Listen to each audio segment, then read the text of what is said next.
아멘. 하나님 아버지, 오늘 예배가 우리에게 행복이고 생명이 되게 하여 주옵소서.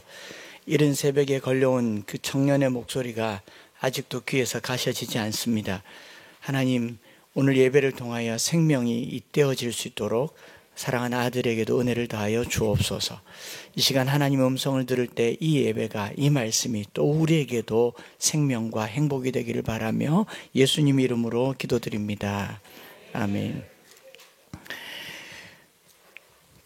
수업을 같이 듣는 학생인, 제 수업을 듣는 학생인데, 수업 마치고 몇 번을 상담을 하려고 하다가 놓쳤는데, 이제 꼴딱 밤을 샜고, 이제 전화를 했고, 또 이제 이름을 들어보셔서 알겠지만 이름대로 저는 믿는 집의 사람이고 4대째 믿음, 할머니도 어머니도 목사님이신. 근데 제가 뭐 이러저러 선교 때 하나님도 경험하고 여러 신앙의 체험들도 얘기를 하는데 지금은 아주 위태로운 지경에 있는 모습을 봤습니다. 그래서 이제 술을 한잔하면 정신을 차리면 이제 온 집이 부서져 있고 자기 몸은 상해를 입고 있고 피투성이가 되어 있는 자기를 보는 거예요. 너무 안타까운 거죠. 그래서 전화를 끊을 수가 없어서 새벽에 꽤 오래 통화를 했었는데 오늘 주일이 또 그 친구에게는 생명이 되듯이 우리도 똑같이 그렇게 생명이 되면 좋겠다 싶고, 오늘 제가 보니까 츠다카, 이거 무거운데요? 캄보디아에 보내주세요. 박재희, 주은, 재윤, 츠다카. 이제 암송 예배 드리면서 모은 거죠. 어딨나? 네. 예, 암송 예배, 매일 가정 예배 드릴 때마다 착한 일 하나씩 츠다카 이렇게 모아서 요 캄보디아에 제가 들고 갈까요? 이제 보내달라고 했고, 지난주에 이제 무인 마켓 열었던 금액도 한 좀 10여만 원 되는 것 같은데 더 추가해서 캄보디아에 비행기 태워서 보내도록 그렇게 하겠습니다. 수고하셨고 감사합니다. 박수 한번 합시다. 우리 새 친구들 너무 귀하다 싶습니다. 오늘도 이 말씀과 무관하지 않을 것 같습니다. 레위기 25장 5번째 설교를 하고 있는데요. 희년회에 대해서 저희가 많은 생각을 하게 됐고, 이 말씀 때문에 이전에 알지 못했던 희년, 하나님의 은혜의 해, 그리고 성령을 부어주셔서 전하게 되는 가난한 자에게 전하는 아름다운 소식을 알게 됐죠. 하나님 나라의 관점에서 희년을 알게 돼서 참 소중하게 생각을 합니다. 특별히 오늘이 무슨 날이냐면 성령 강림절입니다. 부활하고 난 후 50일째 오순절이죠. 오순절 성령 강림이 바로 오늘이죠. 마가의 다락방에서 120명에 딱 요 정도 될 것 같으네요. 예배 중에라도 성령께서 그때처럼 역사하시면 좋겠습니다. 그렇게 역사가 나타났던 것을 기념하는 날이 오늘입니다. 2000년 전에 120문도의 성도들이 모여있던 곳에 하늘로부터 급하고 강한 바람 같은 소리가 있었고, 그 앉은 온 집에 가득하였고, 불의 혀와 같이 갈라지는 것이 그들로 하여금 각기 다른 언어로 말하게 했고, 사도들은 입을 열어 복음을 전했습니다. 그날 하루 예수 믿은 사람이, 세례를 받은 사람이 3,000명이나 되었고, 그 구원의 감격으로 날마다 떡을 떼며 기도하던 그날이 바로 오늘이죠.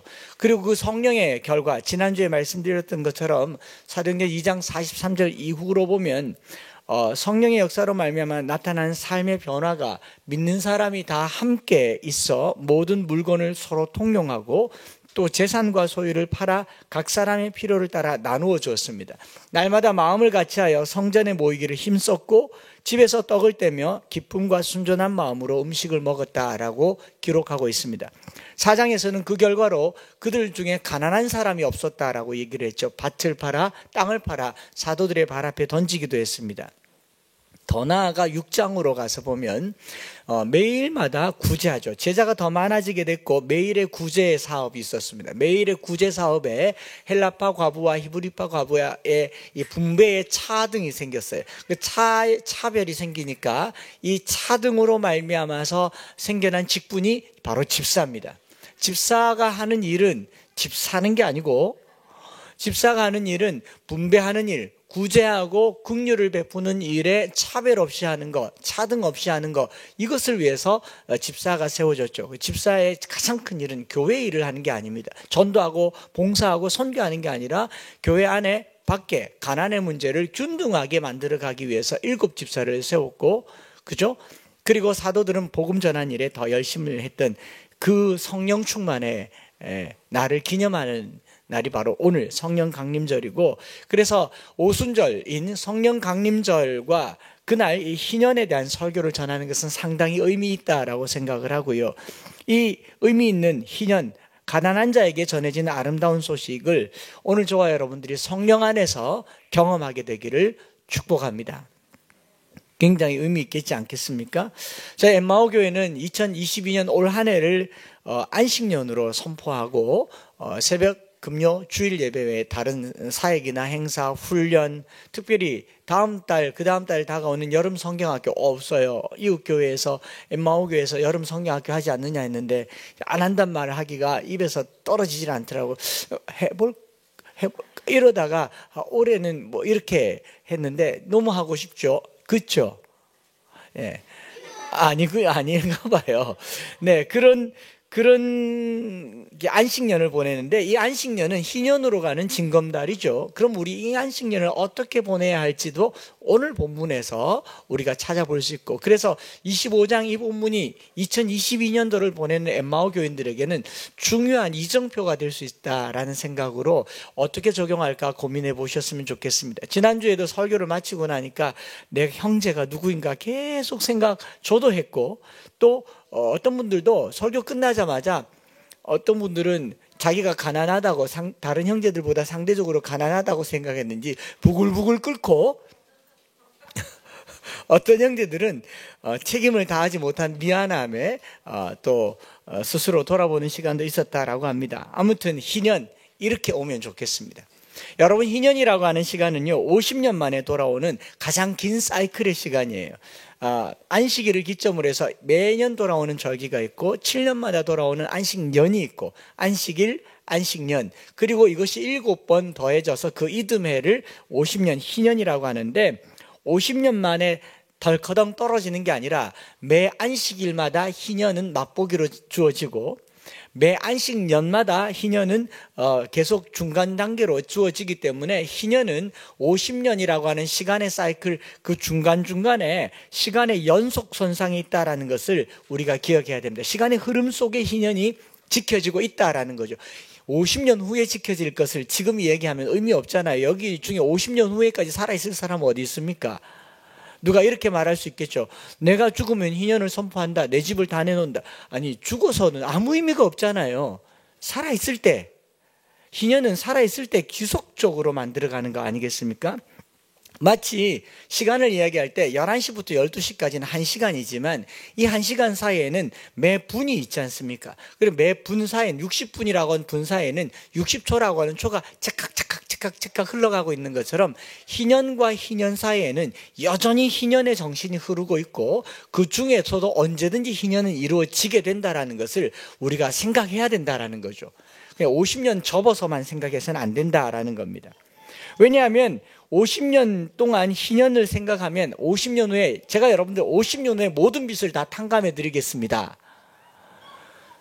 듣기는 좋지만 그때까지 살겠습니까? 그리고 그때까지 내야 될 이자를 생각해 보세요. 50년이 아니라 5년 안에라도 빚 다 갚고 싶지 않습니까? 그렇죠. 근데 희년을 기다리는 희년으로 만들면 안 된다라는 거죠. 제가 엠마오 교회를 처음 개척했을 때 교회만 가난한 게 아니었습니다. 2006년도에 한국에 들어왔을 때 저희 아무것도 없었어요. 그래서 살 집도 없어서 누님이 저희 집에 희년을 선포하고 같이 살아줬죠. 친구 집에도 살고 그렇게 했더랬습니다. 그때 마침 은행에서 11% 금리로 대출을 해준다는 거예요. 요즘 11%면 아주 높은 금리라고 생각할 수 있겠지만 그때 11%면 쌌어요. 우습죠? 1,000만 원을 빌리면 한 달에 9만 원만 내면 되더라고요. 1,000만 원을 빌려서 전세를 얻으면, 전세에 월세 조금만 더 보태면 9만 원의 이자를 주고 내가 집을 얻을 수 있겠다고 해서 1,000만 원을 빌려서 전세를 얻어서 집에 살았습니다. 그리고 자동이체를 시켰어요. 까마득하게 있고 대출금 9만 원이니까 그냥 매달 나갔습니다. 얼마 동안 냈느냐? 10년을 냈습니다. 11%를 10년을 냈더니 제가 낸 이자가 얼마인지 아세요? 1,100만 원을 냈더라고요. 대출금보다 이자를 더 많이 내는 게 금리라고요. 저는 사채업자들만 나쁜 줄 알았는데 대구은행도 결코 좋은 사람이라고 말할 수가 없더라고요. 굳이 대구은행이라고까지 말할 것도 없죠. 금리 뭐 4%, 3%, 2% 와 싸다고 하지만요. 그 싸다고 해요. 그런데도 요즘도 매일같이 금융권에서 전화 옵니다. 삼성, 현대, 롯데, 하나, 신한 뭐 대신해서 전화를 왜 해요? 대신해서 전화를 합니다. 전화를 해서 금리가 낮아졌다. 빌려 쓰지 않겠느냐? 빌려 쓸 자금 없겠냐? 그 제가 꼭꼭 대답해줘요. 삼성은 돈도 많은데 이자까지 받아야 되겠냐고. 그럼 퍽 끊어버려요. 그걸 싸다고 얘기하냐고. 싸다고 그렇게 얘기하면 탁 끊어버려요. 여러분, 빚진 사람에게 희년은요, 그 자체로는 복음일 수 있지만 50년이라는 이 시간은 너무 길다는 거죠. 이게 제가 지난주에 얘기한 거예요. 희년은 결코 희망이 될 수가 없습니다. 희년까지 기다린다는 것 자체가 절망이에요. 그래서 우린 희년 전에 뭘 하냐면 파산 선고를 합니다. 파산 선고를 해요. 이게 희년은 정말 궁극적으로 대책 없는 사람들에게 주는 마지막 기회이고요. 그 기회 오기 전까지 사람들은 다 그냥 끝장을 내버리더라고요.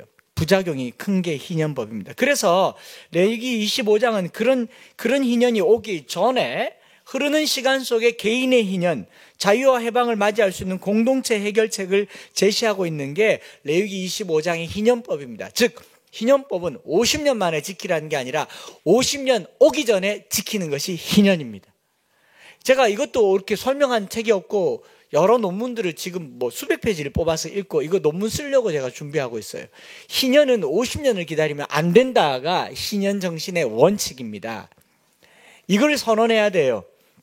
그래서 레위기 25장 23절부터 55절까지는 긴 내용은요, 크게 세 가지 형태로 나타낸다 그랬죠. 토지개혁, 땅과 관련된 희년, 그 다음 채무, 부채와 관련된 희년, 그리고 노비, 부채가 많아서 신체를 팔았을 경우에 노예에 관련된 해방을 이야기하는 것으로 23절부터 34절까지는 토지개혁, 땅 매매에 관한 규정을 어떻게 우리가 희년으로 가져올까.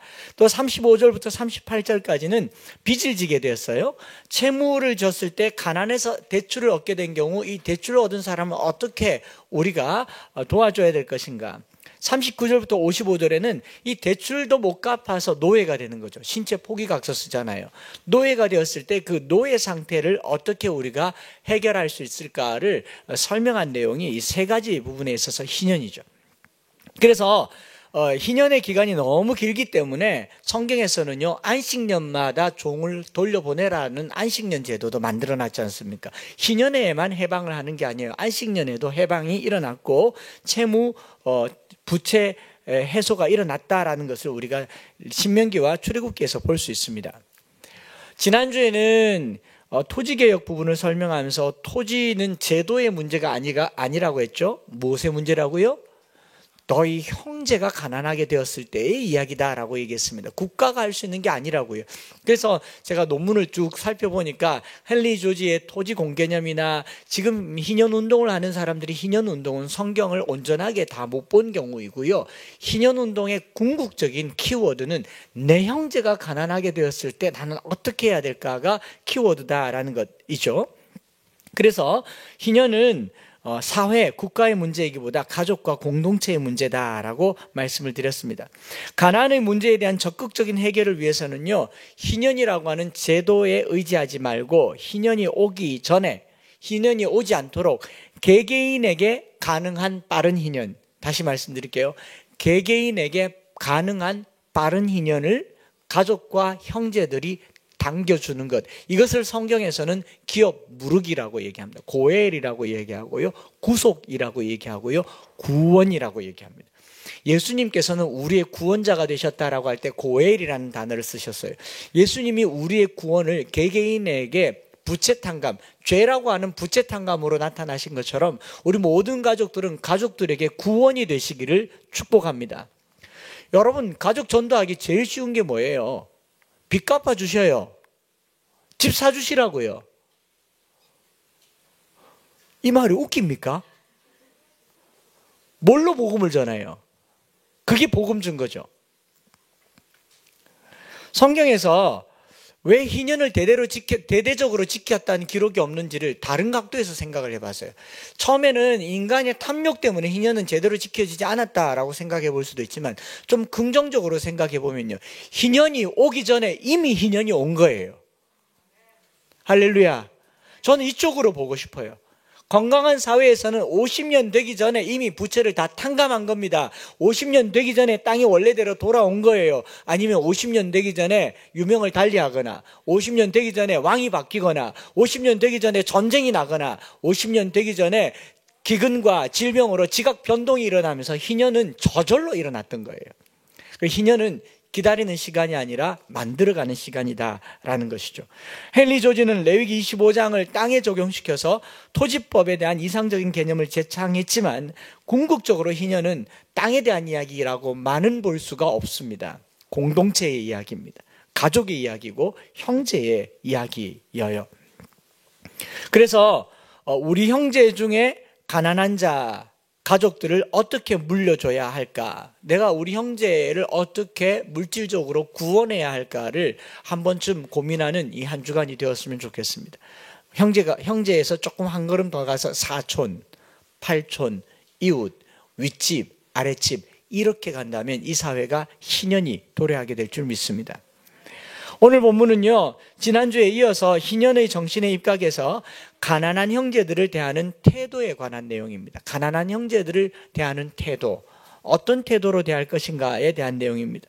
지난주에는 가난한 형제들이 땅을 팔았을 경우 가까운 친족이 그 땅을 물러주는 것, 되돌려서 사오는 것, 또는 자기가 돈을 벌어서 그 땅을 도로 찾는 것, 이것도 안 되면 희년까지 기다려야 된다라는 것을 얘기를 했죠.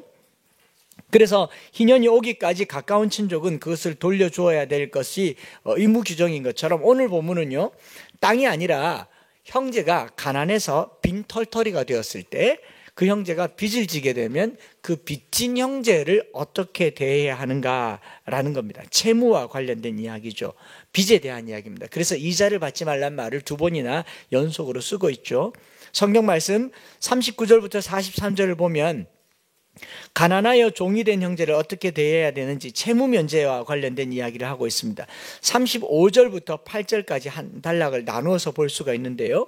우리에게 형제가 가난하게 되어 빈손으로 옆에 살아가고 있을 때 먼저 35절 이렇게 말합니다.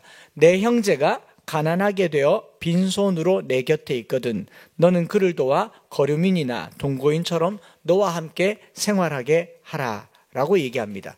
네, 너는 그를 도와 동거인처럼 너와 함께 생활하게 하라. 지난주에 이 가난에 대해서 살펴봤을 때 히브리 말로 뭐라고 그랬습니까?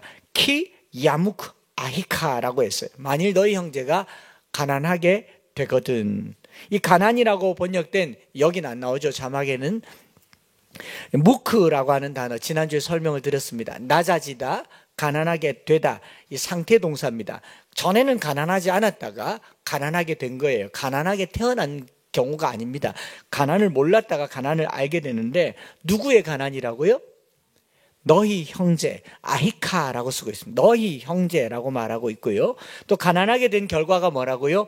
빈손으로 너희 앞에 있거든. 빈손이란 말 썼죠. 마타야도라는 말, 빈손이란 말이, 손이 비었다라는 말은 손이 비면 그냥 빈 게 아니라 원문상으로는 손을 흔들거든. 손을 흔들거든. 좀 도와달라고 손을 흔드는 거예요. 혹은 비는 거예요. 손을 흔들거든 이란 말입니다. 그러니까 손을 떨다, 원문상으로는 손을 흔들다, 빚더미에 앉아서 빌어먹을 지경이 됐다라는 거죠. 여러분, 우리 애가 살아가는 삶을 장담할 수 있습니까? 내가 계획한 대로 잘 풀릴 수 있겠습니까? 여기 청소년들은 계획하고 공부하고 꿈을 가지고 뜻을 품고 살면 그대로 다 되겠습니까? 되면 좋겠지만 안 될 수도 있죠. 부하다가도 가난하게 될 수 있고, 가난하게 살고 싶은 사람이 누가 있겠어요? 부자 되고 싶은 사람은 대다수겠지만 가난하고 싶다라고 말하는 사람은 저는 아직까지 본 적이 없어요. 그렇지 않습니까? 자기 힘으로 뭘 어떻게 할 수 없을 때 마지막으로 하는 게 뭐냐면 손을 벌리잖아요. 손을 벌린다라고 하죠. 요거를 마타 야도라고 하면 손을 내밀거든. 이것을 우리말로는 빈손으로 내 곁에 있거든이라고 번역했지만 히브리어 성경에는 내 곁에서 그의 손이 움직이거든, 그의 손이 흔들리거든 이라고 읽습니다. 살아가다가 어떤 어려움을 만나게 되어서 기업을 처분해서 그 돈을 가지고 살려고 합니다. 그런데 그 돈마저도 다 잃어버리고 또 대출을 냈어요. 대출을 내는 과정을 손을 벌리는 거죠. 여러분 은행 가서 손을 내밀면 은행에서 뭐 합니까? 직업이 뭡니까? 월급은 얼마나 됩니까? 집은 있습니까? 등급은 어떻습니까? 다 보이지 않습니까? 그렇게 하는 것을 이제 손이 흔들린다, 손을 내민다, 손이 비었다라고 얘기하죠. 그럴 때 성경은 뭐라고 얘기하느냐? 금방 자막에 나온 것처럼 너는 그를 도와라고 얘기합니다. 도와. 이 도와라는 말을 히브리 말 하자크라고 하는데, 하자크, 헬프라는 말로 번역이 안 되고 스트롱, 그를 강하게 하여, 혹은 그를 리페어, 그를 고쳐, 홀드, 그를 붙잡아, 인커리지, 그를 격려해서 도와주라라는 거죠. 도움의 손길을 외면하는 게 아니라 그냥 필요를 조금 채워주는 게 아니라 강하게 하라라는 겁니다. 본문은 뭐라고 얘기하냐? 그가 왜 가난하게 됐는지, 어떻게 해서 가난하게 됐는지를 따져서 도와주라고 말하지 않습니다. 책망하라고 말하지도 않습니다. 다만 그를 강하게 하여 너는 그를 도와. 그냥 도와주래요. 이유가 없습니다. 형제가 빈손이면 그냥 도와주면 되는 겁니다. 이거 굉장히 어려운 이야기예요. 이 한 절이 우리에게 부담이 되었으면 좋겠어요. 바라바라자 하는 게 그럴 줄 알았다 이거 아니고, 그냥 어려우면 그냥 도와주라. 그냥 도와주는 게 아니라 그를 강하게 하라. 그에게 격려하라라고 얘기를 하죠. 빈궁한 상태에 빠지지 않도록 그를 도와주는 것이 희년입니다. 성경은 도와줄 뿐만 아니라 가난해서 상대적으로 약자가 된 그 사람을, 그의 가난을 약점 삼아서 자기 이익을 추구하는 것을 금하고 있습니다. 36절과 37절에 이렇게 말하고 있죠. 너는 그에게 이자를 받지 말고 내 하나님을 경외하여 내 형제로 너와 함께 생활하게 할 것인즉 너는 그에게 이자를 위하여 돈을 구워주지 말고 이익을 위하여 내 양식을 구워주지 말라. 이자를 받지 말라. 왜 이자를 받지 말라고 그래요? 가난해서 돈 빌린 사람에게 이자를 받는 것은 폭력이라고 말하는 거죠. 가난한 자가 살지 못해서 도와달라고 손을 내밀었는데 이 사람을 도와주는 과정에서 내가 어떤 이익을 취득하는 것을 하지 말아라 라고 얘기합니다. 여러분, 가난한 사람은 부자를 더 부자 되게 만드는 고객층에 해당합니다. 돈을 빌려본 사람은 알겠지만요, 신용 좋은 사람한테는 무이자로도 빌려주고요, 그냥 전화 한 통이면 통장에 돈이 퍽퍽 꽂히고 금리도 엄청 낮아요. 신용이 나쁜 사람은요, 금리가 계속 올라가요. 심지어 사채까지 써야 됩니다. 가난한 사람들은 부자 되고자 하는 사람들의 호구예요. 성경은 이것을 정확하게 꿰뚫고 있는 건 아니겠습니까? 가난이 부를 창출한다는 말이 있어요. 가난한 사람들이 부자를 더 부자 되게 만드는 거죠. 가난한 사람들은 수요가 많이 필요한 사람들인데 그들의 수요를 이용해서 이자를 만드는 거예요. 이게 세상의 금리 정책이잖아요. 가난한 사람에게 무이자로 돈 빌려주는데 봤습니까? 신용등급이 누가 좋아요? 가난한 사람이 당연히 등급이 낮을 수밖에 없죠. 어제도 신학대학원 마지막 수업하면서 식사를 하는데 태국에서 산지에 사는 한 원주민이죠. 이 청년이 한국 선교사님의 도움을 입어서 여기서 신학을 하고 이제 마지막 한 두세 학기를 남겨두고 있는데 이런저런 수업을 얘기하면서 구약을 배우면서 너무 좋았대요. 한국 상황을 잘 모름에도 불구하고 구약이 재밌었고 자기가 어떻게 살아야 할지 알았다라고 하면서 밥 먹으면서 이렇게 얘기하더라고요. 태국은 농사를 2모작도 하고 무더위 때는 3모작도 하는데 그럼 쌀이 많을 거 아니에요. 쌀이 많은데도 불구하고 이 친구가 그 어눌한 한국말로 이렇게 말하더라고요. 태국은 하나님의 의가 필요해요 라고 말해요. 무슨 말일까요? 자기들이 아무리 농사를 지어도 자기들이 지은 쌀을 자기가 먹을 수 없다는 겁니다. 이게 빈부의 차이의 문제잖아요. 허리가 휘도록 일을 해도 그 땅의 곡식은 다 땅 주인이 가져간다는 거죠. 땅 주인은 농사 짓습니까? 안 해요. 가난한 사람의 노동력을 내 부의 착취의 수단으로 삼는 것, 이거 폭력이라는 거죠. 하나님께서 가난한 사람의 가난을 이유로 내가 부유하게 되는 것, 이거 하지 말라라고 얘기하는 겁니다. 형제가 어렵게 되어 그를 도와줄 때는 어디까지나 도와주는 것으로 끝나야 됩니다. 그로 말미암아 내가 이익을 얻는 것은 하지 말아라. 도와주는 척하면서 가난한 사람을 등쳐먹는 그런 일들은 적지 않게 많습니다. 이래서는 안 된다라고 얘기를 하면서요. 여러분, 가난한 형제에게 이렇게 해야 될 이유가 뭔지를 성경은 말합니다. 이 설교 끝까지 잊지 말아야 될 것은 가난한 형제입니다. 머릿속에 계속 사도의 8종까지 계속 또 올려보셔야 돼요. 가난한 형제에게 이렇게 해야 할 이유를 성경은 분명히 말하고 있습니다. 불쌍해서 그럴까요? 물론 틀린 말은 아니겠지만 궁극적으로 가난한 사람에게 그를 거류민처럼 내 집에 함께 살게 하고 이자를 받지 말아야 될 이유를 그가 불쌍해서 아닙니다. 그가 형제이기 때문에 아닙니다. 성경은 정확하게 이렇게 말하죠. 여호와를 경외하는 것이다. 성경에 뭐라고 얘기하고 있습니까?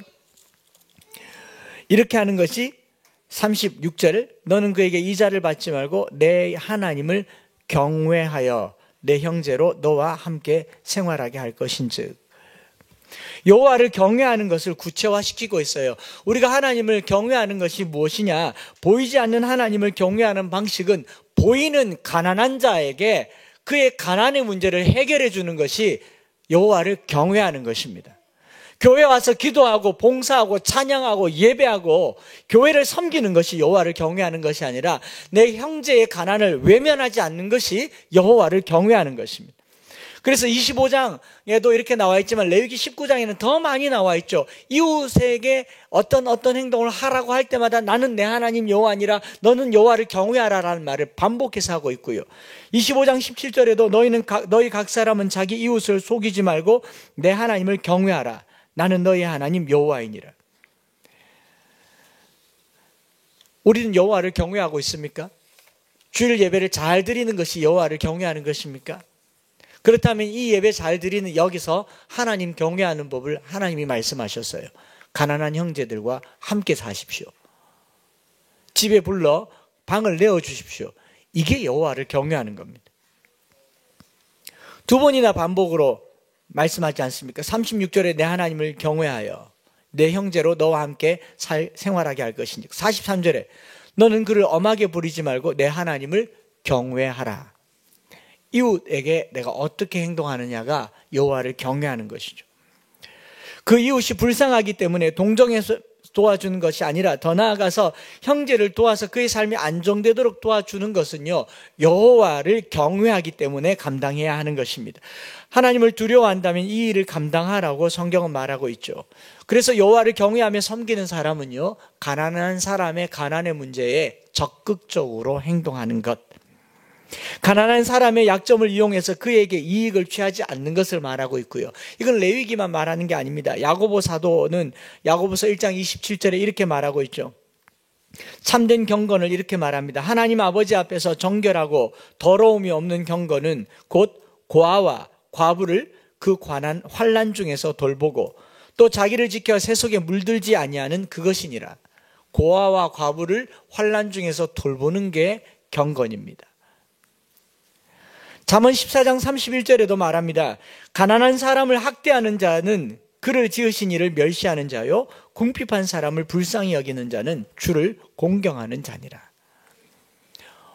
이건 옛날부터 늘 들어서 하는 말이지만 생각보다 우리 안에서 많은 숙제로 던져지는 말씀이죠. 신약시대 사도들도요, 가난한 이를 돕는 일에 열중을 했고, 그 열중하다가 분배에 차등이 생기니까 집사들을 세웠다고 하지 않습니까? 베드로는 바울에게 가난한 자를 생각할 것을 당부했는가 하면 사도 바울도요, 자신도 본래 이 일을 힘써 행했다라고 말하면서 갈라디아서 2장 10절에서는 이렇게 기록하고 있습니다. 다만 우리에게 가난한 자들을 기억하도록 부탁하였으니 이것은 나도 본래부터 힘써 행하여 왔노라. 베드로가 바울에게 뭘 부탁했느냐 하면 가난한 자들을 기억하도록 부탁을 했어요. 베드로가 부탁을 했어요. 바울은 뭐라고 얘기하냐면 나도 본래부터 힘써 행하여 왔노라. 교회가 하는 일들이에요. 오늘 저와 여러분들이 50년이라는 희년이 오늘 우리의 삶에 실천되고 구현되려면 가장 가까운 형제들부터 그들의 가난의 문제에 대한 적극적인 참여와 동참이 이루어질 수 있기를 소망해 봅니다. 또 그 둘째 단락 39절부터 43절까지에는요, 채무 면제에 이어서 부채를 갚아주는 거죠. 이자를 받지 않는 것이니까. 그 다음에 채무 면제를 함에 있어서 이제 노비 해방, 빚을 도저히 못 갚아서 종이 된 경우에 어떻게 해야 되는지를 얘기하는데, 이 경우에도 마찬가지로 형제라는 것을 잊지 말아야 됩니다. 너와 함께 있는 내 형제가 가난하게 되어 그 몸이 팔려 종이 된 경우이죠. 39절 40절에 너와 함께 있는 내 형제가 가난하게 되어 내게 몸이 팔리거든 너는 그를 종으로 부리지 말고 품꾼이나 동거인과 같이 함께 있게 하여 희년까지 너를 섬기게 하라. 여러분, 가난하게 살다가 가난해서 땅을 팔아서 돈을 만드는데 그 돈으로도 수익을 만들지 못해서 빚을 냈어요. 그 빚을 갚지 못하면 마지막에 어떻게 됩니까? 종이 됩니다. 노예가 돼요. 그 사람이 형제 중에 있거든 어떻게 하라고요? 종으로 부리지 말고, 그죠? 종으로 부리지 말고 그를 어떻게? 품꾼이나 동거인과 같이 함께 있게 하여 희년까지 너를 섬기게 하라. 품꾼이 뭐죠? 종업원이지 않습니까? 고용인이죠.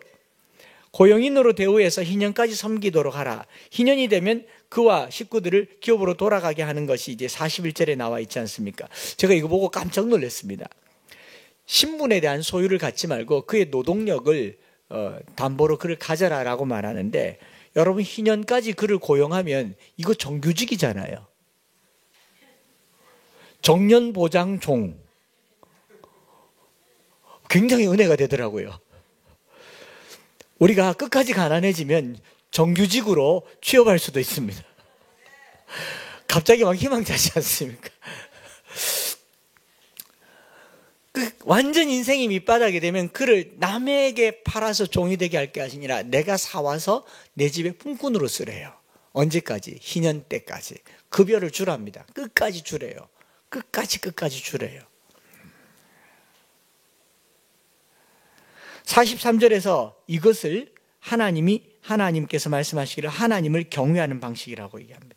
가난하여 종된 사람을 엄하게 부리지 말고 품꾼으로 여겨 품값을 주는 것이 여호와를 경외하는 것입니다. 엄하게 부리지 말고 내 하나님을 경외하라. 그 이유가 뭔가를 조금 더 하나님을 경외하기 때문에 이렇게까지 해야 되는데 그 근본, 배경, 철학, 신학이라고 할 만한 것이 여기 있더라고요. 42절 같이 한번 읽어볼까요? 시작. 그들은 내가 애굽 땅에서 인도하여 낸 내 종들이니 종으로 팔지 말 것이라. 가난하여서 완전 바닥으로 가난하게 된 사람들은 누구 종이라 그럽니까? 하나님의 종이다. 하나님께서 이스라엘 백성들을 노예 상태에서 바로의 밑에서 끄집어내어서 자기 백성 삼으시고 자기 종으로 삼으셨으니 우리의 소유와 우리의 신분은 하나님의 것이니 다른 사람이나 다른 어떤 국가나 민족이 우리의 신분을 사지 않도록 내 것이다 라고 말하면서 그를 우리가 데려다가 품꾼으로 삼을 때 어떤 결과가 나타나는가, 이거 제가 조금 묵상하다가 살짝 짜릿해지는 지점이 있었습니다. 뭐냐면요, 하나님의 백성은 그 신분 자체가 하나님의 것이죠. 하나님의 백성인 줄 믿습니다. 그러니 그를 물질의 기준으로 신분을 결정할 것이 아니라 그 물질의 부족한 부분들을 형제들이 감당하게 되는데, 이 감당하게 되면서 우리는 그 사람이 누구의 것인지를 알게 돼요. 하나님의 것이죠. 하나님의 소유를 내가 데리고 오지 않습니까?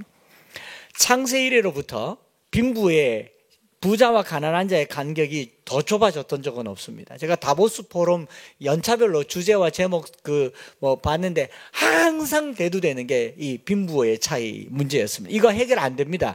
제가 예언할 수 있어요. 주님 오실 때까지 해결이 안 될 겁니다. 해결되면 주님 오시겠죠. 그것은 아프리카를 아메리카로 만드는 것과 똑같아요. 지형이 다릅니다. 기후가 다르고 생태계가 달라요.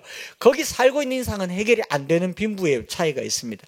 거기 안에서도 부자가 있고 가난한 사람이 있고 미국에서도 부자가 있고 가난이 있습니다. 세상 제도로는 해결이 안 되는 불공정인데 성경은요 무엇을 말하고 있냐면 빈부의 차이를 신분의 차이로까지는 가져가지 말라는 겁니다. 빈부의 차이는 일정 부분은 인정할 수밖에 없어요. 그러나 그게 신분을 만들진 말라라는 겁니다. 종으로 삼지는 말라는 거예요. 왜냐하면 내 것이니까. 하나님의 소유이기 때문에 우리가 가난해서 빈부의 차이는 가질 수 있어요. 품꾼으로 들어가지 않습니까? 희년 때까지 일을 해야 되지 않습니까? 그러나 이것이 내 신분을 결정하지 말아야 되는 이유가 뭐냐? 우리는 하나님의 것이기 때문에 그렇습니다. 그 하나님의 것인 형제를 내가 데리고 와서 형제의 주인이 된다라고 하는 것은 누구에게 꾸이는 일을 하느냐? 하나님께 꾸어주는 일이 돼요. 하나님의 종인 이 사람을 내가 데려와서 그의 빚만큼의 품삯을 주면서 이를 구속하면 누가 내게 빚을 집니까? 하나님이 빚지는 겁니다. 할렐루야.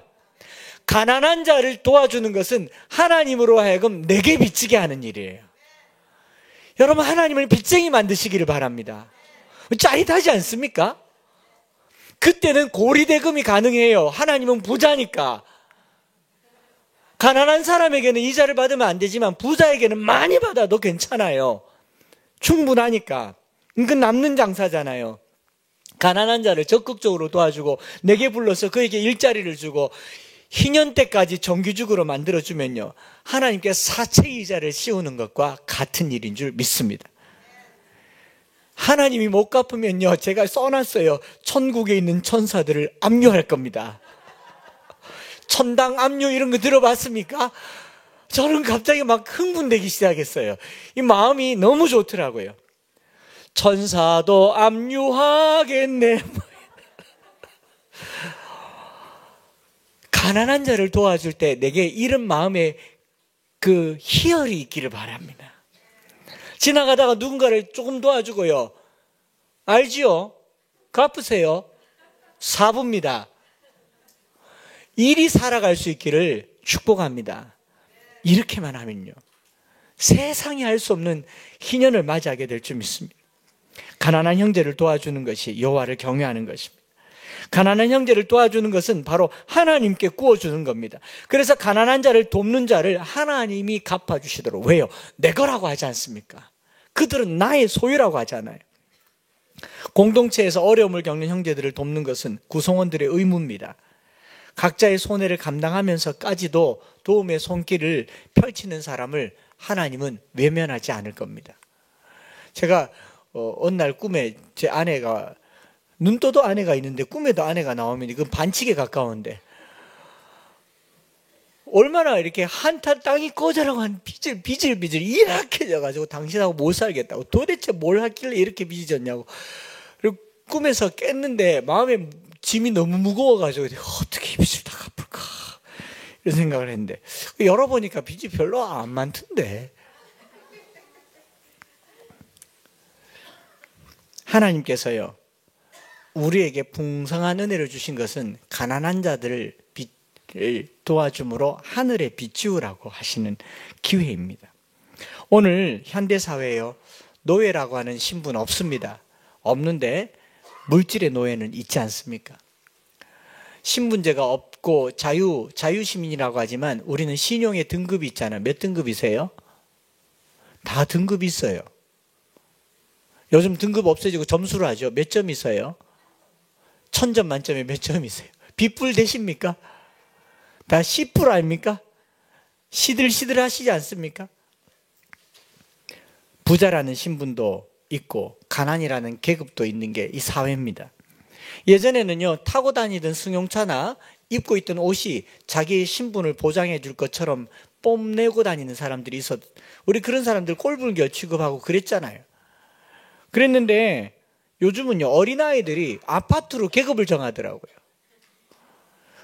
이 횡단보도 하나를 두고 저쪽 아파트와 이쪽 아파트의 신분이 달라요. 놀면 안 되는 아이들이 살고 있더라고요.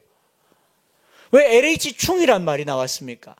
왜 빌라충이란 말이 나왔어요? 전 빌라충인가요? 이런 어처구니 없는 신분세, 이 제도를 하나님이 이렇게 말씀하셔요. 내 거다. 내 거다. 그들과 함께 놀아주는 것이 하나님께 구호이는 것입니다. 여러분, 가난이 신분입니까? 가난은요, 기회입니다. 책임입니다. 여호와를 경외할 기회입니다. 내가 누군가 가난한 사람을 발견했다. 옳다구나. 여호와를 비로소 경외할 수 있겠구나. 내 주변에 가난한 사람이 있다. 옳다구나. 내가 비로소 하나님께 돈 좀 빌려줄 수 있겠구나. 그리 여기시기를 축복합니다. 내 주변에 주신 가난한 사람은 선물입니다. 하나님께서 내게 주신 선물입니다. 하나님께서 하나님께 빚을 지어주라고 그렇게 말하는 거죠. 특별히 가족 외면하시지 마시기 바랍니다.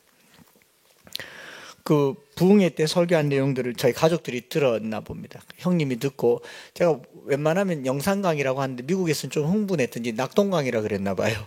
형님이 낙동 강의 아니고 영상 강의라고 이렇게 수정도 해주더라고요. 형수님도 전화가 오셔가지고 참 고생 많이 했다라고 얘기하는데 제가 그때 이제라도 그 남은 삥을 좀 뜯어볼까 이런 생각도. 외면하지 마세요.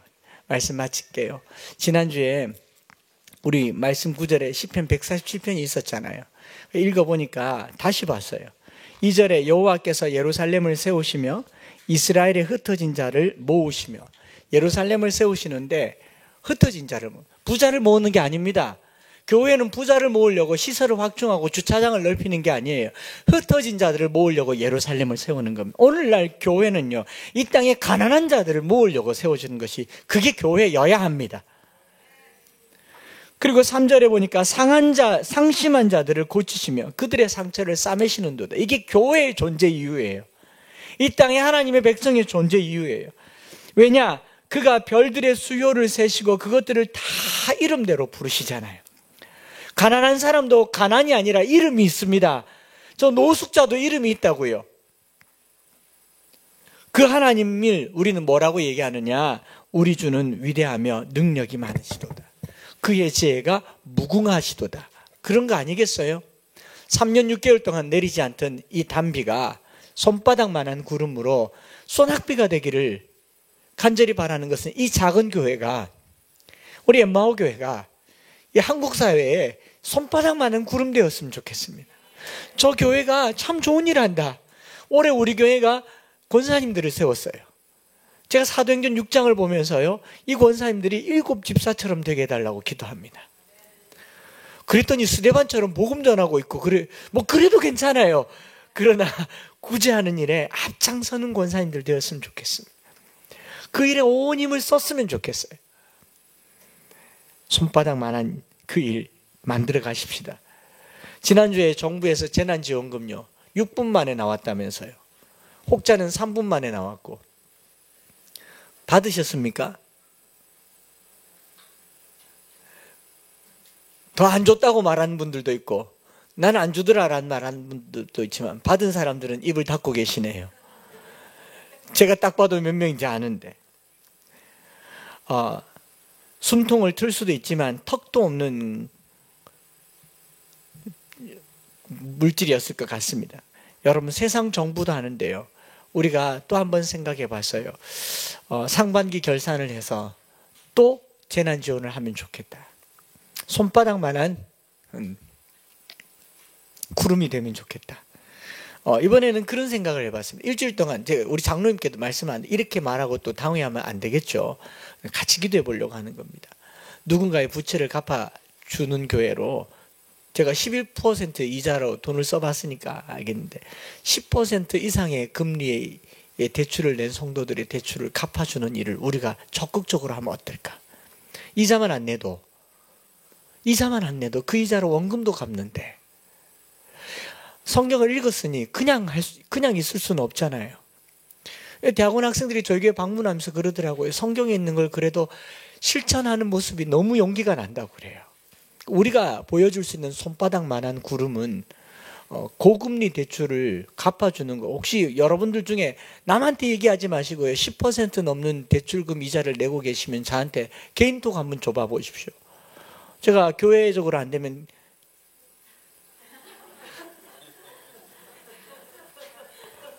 관로 안에 넣어놓겠습니다. 어떻게든 기도하면서 해보겠습니다. 그게 희년입니다. 저는 하나님께 구워드리는 우리 교회가 되기를 축복합니다. 이 찬양을 드리십시다.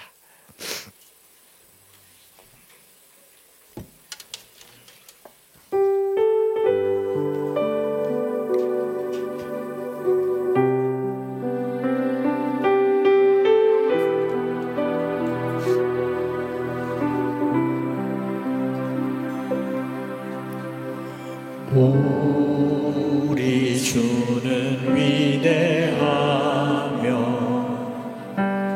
능력이 많으시도다. 그의 지혜 무궁하며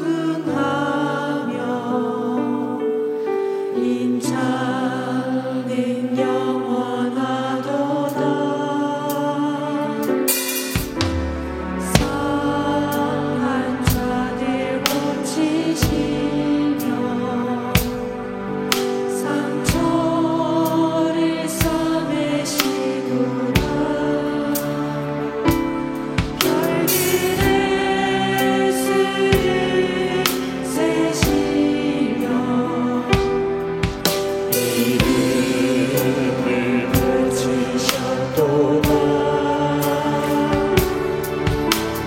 그가 구름으로 하늘을 덮으시며 땅을 위하여 비 준비하시니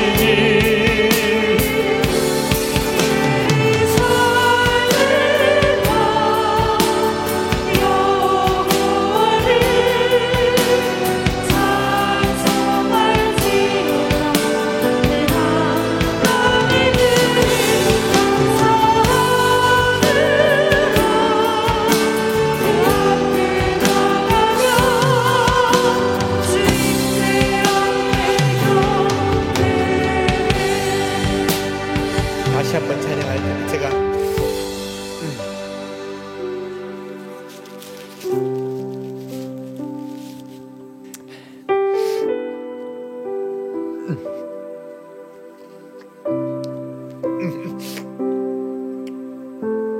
왜 눈물이 났냐면 예전에 우리 성도 중에 한 가정이 경제적으로 너무 어려워서 살고 있던 집을 팔고 그냥 월세집으로 가야 된다고 했을 때 가까이 있는데 너무 안타까운 거예요. 그런데 그 이웃에 있는 또 다른 성도분이 자기 집을 담보로 그 빚을 갚아준 걸 봤습니다. 너무 이게 희년이잖아요.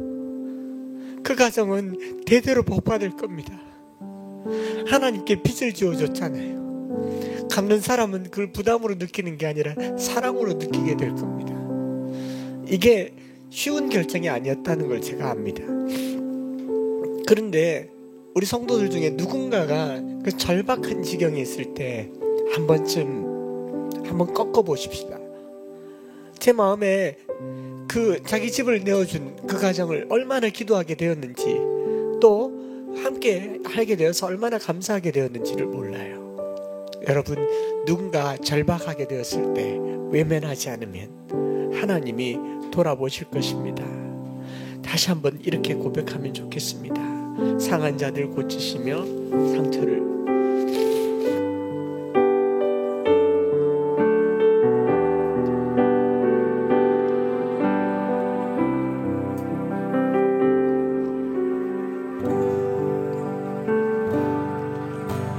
상한 자들 고치시며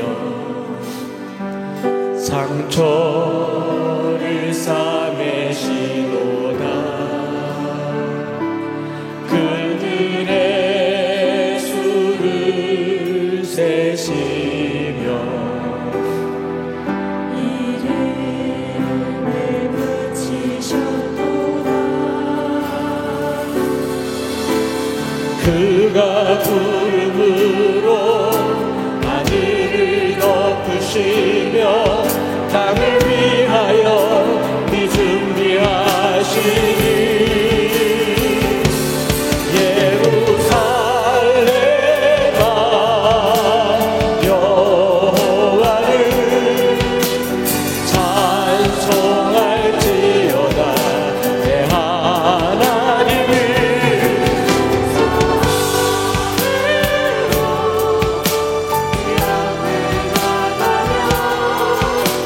주님제 앞에 경배.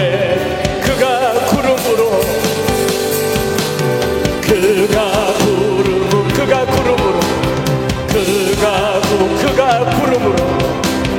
그가 구름으로 하늘을 덮으시며 땅을 위하여 준비하시니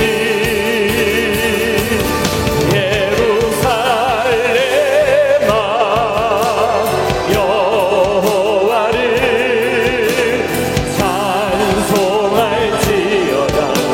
내 하나님을 감사함으로 주 앞에 나가며 경배. 이제 한번 기도하십시다. 우리가 누군가 내 주변에서 과도한 빚 때문에 고통당하고 있다면, 특별히 그 사람이 내가 아는 지인이거나 가족이거나 형제라면 그를 돌보는 것이 여호와를 경외하는 겁니다. 그를 값을 주고 사는 것이 여호와를 경외하는 겁니다.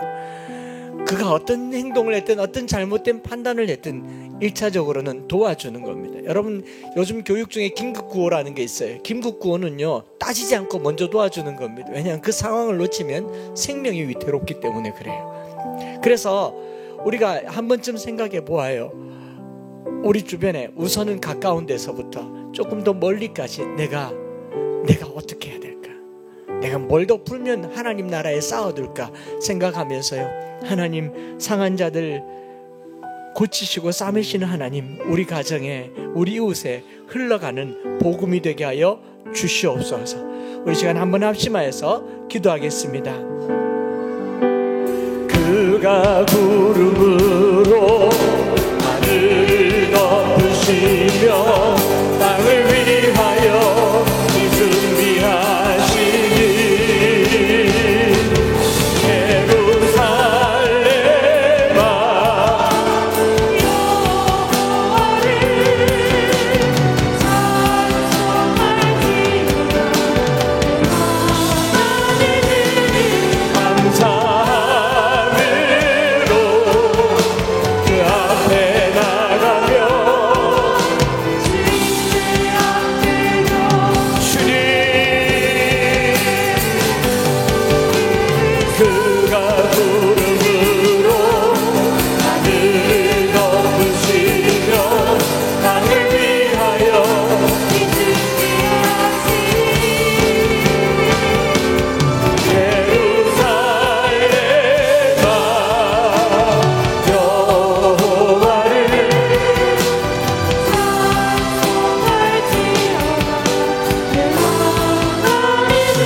하나님, 우리 아버지, 살다가 가난하게 되었을 때 형제들마저 외면하면 어디로 가겠습니까? 우리의 가난한 이웃들이 형제들을 기대기보다 은행과 삼자와 사기업, 사금융을 의지하고 있는 이 그릇된 현실을 보면서 나는 형제인가? 나는 여호와를 경외하는가? 나는 가족인가? 생각해 보게 됩니다. 희년을 보면서 마음에 묵직한 부담을 갖게 되었습니다. 형제를 돌아보고 가족을 돌아보고 부모로서 가족이 어떻게 살아가야 할지 생각하게 하시고, 이 한 주간 동안 하나님께 꾸이는 우리 모든 성도들이 되게 하여 주옵소서. 연분연 해결되지 않는 가난의 문제를 가족 안에서, 공동체 안에서 해결하도록 빛을 주심을 감사합니다. 들었으니 가만히 있지 말게 하시고 마음의 부담이 삶으로 옮겨지는 축복의 순간들이 되게 하여 주옵소서. 오늘도 주님 앞에 물질을 구별하여 드렸을 때 이 물질이 또한 이 땅의 희년을 앞당기는 귀한 예물 되게 하여 주시옵소서. 구주 예수 그리스도의 크신 은혜와 아버지 하나님의 놀라우신 사랑하심과 성령 하나님 위로 교통 충만 역사하심이 오늘 우리의 삶에 개개인에게 빠른 희년을 주심을 믿고 실천하기를 소망하는 사랑하는 모든 형제자매들 머리 위에 이제로부터 영원토록 함께 있을지어다.